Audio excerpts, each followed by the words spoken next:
Inilunsad ng Sultan Kudarat LGU ang Emergency Assistance Program kung saan magbubukas ang LGU ng isang dedicated hotline para sa mga mamamayang nangangailangan ng tulong sa panahon ng sakuna, emergency o rescue operation.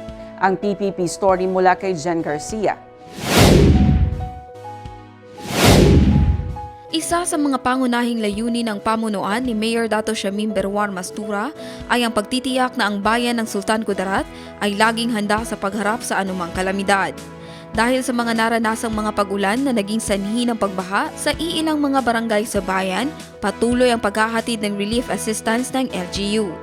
Kamakailan, nagpadala ng tulong si Mayor Mastura sa mga residente ng Barangay Nara matapos ang epekto ng isang kalamidad na nagdulot ng matinding pangangailangan at pagbaha sa lugar.